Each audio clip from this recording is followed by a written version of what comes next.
এটা হৃদয় বিদারক ঘটনা। এবং যে কাঠের বাংলো ছিল এবং যেটা তৈরি হয়েছিল তার মেনটেন্যান্স দরকার ছিল দীর্ঘদিন, কোনো ট্যুরিস্ট ছিল না, অথচ খবর এক সপ্তাহ আগে সেখানে একজন রাজ্যের মন্ত্রী গিয়েছিলেন। কে গিয়েছিলেন? তোমাদের খবর নেওয়ার কথা তো। কেন গিয়েছিলেন? আর আগুন লাগলেই যেখানে দেখিবে ছাই উড়িয়া দেখাই হতাই। তা সেখানে কোন ডকুমেন্টস নেওয়া গিয়েছিল, কোন প্রাইভেট গাড়ি গিয়েছিল, তার নাম্বার তো নিশ্চয়ই এন্ট্রি আছে। সেই গাড়িতে কি কি গিয়েছিল ওখানে। আর এখন বলা হচ্ছে শর্ট সার্কিট আমরা মানবো কেন? যখন দেবু দাসকে আর উষারানী দাসকে পুড়িয়ে মেরেছিল পঞ্চায়েত নির্বাচনের পরে 2018-তে পঞ্চায়েত নির্বাচনের সময় কাকদ্বীপে, তখন পুলিশ বলেছিল শর্ট সার্কিট। বকট্রিতে যখন তৃণমূলকে পুড়িয়ে মেরেছিল তখন টিভি ফেটে আগুন লেগেছে বলে অনুব্রত বলেছিল। তারপরে দুটোই প্রমাণ, দুটো কথা মিথ্যে হয়েছে। তাহলে সত্য কথা কেন বলছে না? আর এখন দাঁড়িয়ে ওখানে অসংখ্য প্রাইভেট রিসর্ট তৈরি করেছে একটার একটা তৃণমূলের নেতারা। তাহলে কেন সরকারি বাংলো পুড়িয়ে ফেলা হচ্ছে? আর সেখানে বুকিং নেই কেন? আর সেখানে কেন অন্যত্র হচ্ছে? যে কোনো একটা বাড়ি, একটা যদি একটা হোটেলও করে, এখানে কোনো প্রাইভেট যদি ছোট কেউ করে, তাহলে বলবে ফায়ারের ক্লিয়ারেন্স চাই এবং তোমার অফিসেও অগ্নি নির্বাপন ব্যবস্থা করতে হবে, ইন্সপেকশন করতে হবে। তাহলে যেখানে একটা কাঠের বাংলো আছে সেখানে অগ্নি নির্বাপক যে ব্যবস্থা ছিল তৈরি করার সময় থেকে, সেটা কেন রিনিউ করা হয়নি? সেটা কেন দেখা হয়নি? দুটো দেখতে হয়, এটাকে আপগ্রেড করতে হয় যন্ত্রপাতি, তারপর এটা কার্যকর আছে কিনা পরীক্ষা করতে হয়, আর যে স্টাফ আছে তাদেরকে ট্রেনিং দিতে হয়। এরকম কোনো ঘটনা ঘটলে, যেহেতু জঙ্গলের মধ্যে আছে, দ্রুত তো ফায়ার ব্রিগেড পৌঁছতে পারবে না, তাহলে সেখানে অগ্নি নির্বাপনের কিছু ব্যবস্থা থাকে। সেটা কেন নেই তার জবাব কে দেবে? দমকল দপ্তর দাবি করছে যে 23 নভেম্বর, গতকাল আমার টুইটে বললাম, প্রথমে যখন জানলাম যে কেন অগ্নি নির্বাপন ব্যবস্থা ছিল না।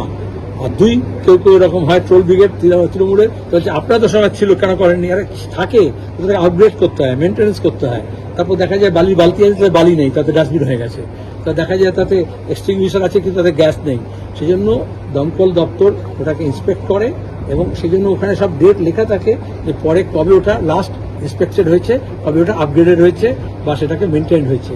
তাহলে কেন এই যে লিফটের ব্যাপারে, যেগুলো অ্যাক্সিডেন্ট প্রবণ এলাকা, আগুনের ব্যাপারে প্রত্যেক বিল্ডিংয়ে, এবং বিশেষত যেখানে টুরিস্ট স্পট আর যেখানে অনেক নিরাপদ দূরত্বে আছে শহর থেকে, সেখানে দাঁড়িয়ে কেন নিরাপত্তার ব্যবস্থা থাকবে না? এটা হচ্ছে বন দপ্তর এবং দমকল দপ্তর উভয়কেই এই দায়িত্ব নিতে হবে। আপনি কি মনে করছেন যে সেখানে এমন কিছু ছিল যাতে বড়সড় দুর্ঘটনা ঘটানো হলো? আমি বললাম যেখানে দেখিবে চাই সেখানে উড়াইয়া দেখিও তাই, পাইলেও পাইতে পারো অমূল্য রতন। কারণ এই সরকার নানা রকমের দলিল দস্তাবেজ, যারা দুর্নীতি করে তারা সেগুলোকে লুটপাটের সমস্ত ডকুমেন্টস লোপাট করে, চিট ফান্ড থেকে আরম্ভ করে ওএমআর সিট আমরা দেখেছি কিভাবে লোপাট হয়েছে এই চাকরি নিয়োগের ক্ষেত্রে, পরীক্ষার ক্ষেত্রেও। এখনই দেখবেন নিটে নিয়েও তদন্ত করছে না, কিন্তু কিরকম আগুন লাগবে গুজরাটে দেখবেন। স্বাভাবিক কথা, সেটা তো শিখে এসছেন নিশ্চয়ই, সবে তো মিটিং হয়েছে।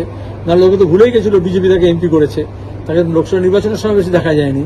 কিন্তু এই যে কমন ক্যান্ডিডেট আমরা বলি, তোমরা বলো কিছু আপনারা প্রমাণ করতে পারছেন না। অনন্ত মহারাজ তো, কতটা মহারাজ আমি জানি না, কতটা অনন্ত আমি জানি না, কিন্তু তিনি আদি থেকে অন্ত পর্যন্ত তিনি মাঝে বিজেপি এবং তৃণমূলের মধ্যে ঘোরাফেরা করেন, সেটা কালকেও প্রমাণ হয়েছে। কিন্তু কিছুদিন আগে বৈঠক, তারপরে এই ধরনের দাবি, সেটা জিজ্ঞেস করো তাকে, যে কোথাকে পৌঁছাতে পারো, সাহস করে জিজ্ঞেস করো যে তিনি মন্ত্রে কি ফুক দিয়ে এলেন। সবসময় এই ধরনের ইস্যুগুলো তুলে দেওয়া হয় এবং তারপরে মানুষের যে রুজির প্রশ্ন সেগুলো হারিয়ে যায়। একটা রেল দুর্ঘটনা হলো, তার থেকে একটা বড় ইনসিডেন্ট পাশে নিয়ে আসলেন, এতো তোমার গিয়ে এটাকে ধামাচাপা দেওয়ার জন্য। আর তোমরা তখন ছুটবে এবার বাংলা ভাগ নিয়ে। বলা উচিত ওরা যে গোটা দেশে বিজেপি 400 পার করতে পারলো না, মেজরিটি মার্ক করতে পারলো না, এটা আমাদের জন্য, আমার তাতে গর্বিত হয়।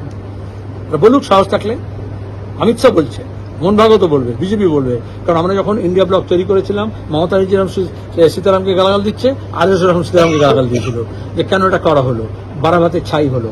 এবং আমরা তো এখানে চেয়েছিলাম গোটা দেশে বিজেপিকে মসনদ থেকে তাড়াতে, সবটা সফল হয়নি, কিন্তু আমাদের জন্য হেরে গেল। তাহলে আমাদের শক্তি আছে, এটা মানুক। তাহলে এই তো এতদিন ধরে প্রচার করেছে যে গোটা ভোটের সময় তৃণমূলের হয়ে যে বিজেপিকে ভোট দিয়ে, সিপিএমকে ভোট দিয়ে লাভ কি? বলেনি। সিপিএম এর বিরুদ্ধে বিজেপি এবং তৃণমূল এক কথা বলেছে, তাও যে মানুষগুলো ভোট দিয়েছেন তাকে অপমান করছে। কে তাকে সাথ দিয়েছে? আজকে রাজ্যে যে তৃণমূলের এত সব হম্বি তম্বি, মস্তানি, গুন্ডামি, চুরি, জটচুরি, দুর্নীতি, ওর জন্যই, শুভেন্দুর জন্যই। সে এখন বিজেপিতে গিয়ে বড় কথা বলছে। অধীরবাবু হেরেছেন কারণ বিজেপি ভোট কেটেছে বলে, মোহাম্মদ সেলিম হেরেছে কারণ বিজেপি ভোট কেটেছে বলে, তো পরিষ্কার কথা আছে। আমরা তো সেটা বলছি না, কারণ যার অধিকার ছিল তাকে ভোট দিয়েছে। এটা তৃণমূল এবং বিজেপি একই সুরে কেন কথা বলে বলো তো? তুমি তৃণমূলের নেতা গিয়ে জিজ্ঞেস করো, সেটা সিপিএম এর জন্য হেরে গেলাম।